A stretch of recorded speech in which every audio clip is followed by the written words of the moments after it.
نحمده ونصلي على رسوله الكريم اما بعد فاعوذ باللہ من الشیطان الرجیم بسم اللہ الرحمن الرحیم ربی یسر ولا تعسر وتمم بالخیر وبک نستعین آمین ثم آمین۔ السلام علیکم ایوری ون۔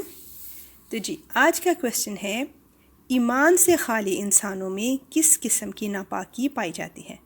اور اس کا آنسر ہمیں ملتا ہے سورہ انعام کی آیت 125 میں۔ تو بسم اللہ کرتے ہیں اس کی ٹرانسلیشن کے ساتھ۔ غرض جس شخص کو اللہ ہدایت تک پہنچانے کا ارادہ کر لے اس کا سینہ اسلام کے لیے کھول دیتا ہے، سبحان اللہ، اور جس کو اس کی ضد کی وجہ سے گمراہ کرنے کا ارادہ کر لے اس کے سینے کو تنگ اور اتنا زیادہ تنگ کر دیتا ہے کہ اسے ایمان لانا ایسا مشکل ہوتا ہے جیسے اسے زبردستی آسمان پر چڑھنا پڑ رہا ہو۔ اسی طرح اللہ کفر کی گندگی ان لوگوں پر مسلط کر دیتا ہے جو ایمان نہیں لاتے۔ اللہ اکبر۔ یعنی اللہ اپنے نیک لوگوں کے سینے اسلام کی طرف کھول دیتا ہے اور انہیں اپنا نور عطا فرما دیتا ہے، سبحان اللہ۔ ان کے دلوں میں ایمان کی محبت پیدا فرما دیتا ہے اور کفر اور نافرمانی کے متعلق دلوں میں نفرت ڈال دیتا ہے، سبحان اللہ۔ یہی لوگ ہدایت یافتہ اور نیک بخت ہیں۔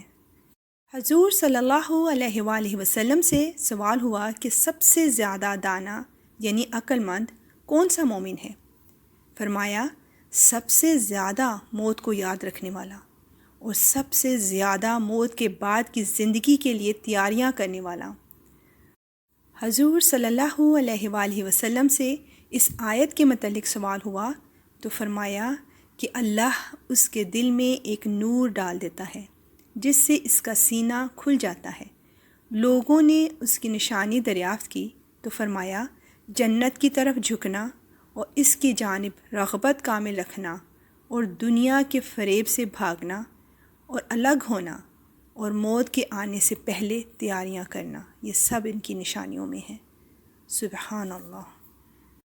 ابن عباس رضی اللہ عنہ کا قول ہے کہ اسلام باوجود آسان اور کشادہ ہونے کے منافق کو سخت اور تنگ معلوم ہوتا ہے۔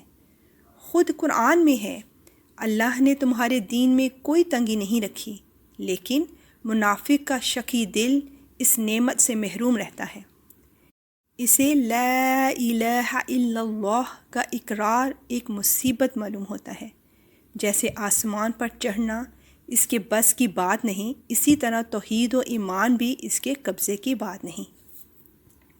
پس مردہ دل والے کبھی بھی اسلام قبول نہیں کرتے۔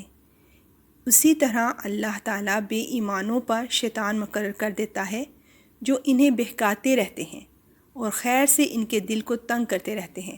نحوست ان پر برستی رہتی ہے اور عذاب ان پر اتر آتے ہیں۔ یا رب العالمین، تو ہمارے دلوں کو اپنے نور سے منور کر دے، آمین۔ اللہ سبحانہ وتعالیٰ ہمارے سننے، سنانے اور آگے سینڈ کرنے کو قبول فرمائے۔ اور اب نیکسٹ ایپیسوڈ کا کویسچن، کیا فرعون کے ساتھ ساتھ اس کے خزانے بھی غرق ہو گئے تھے؟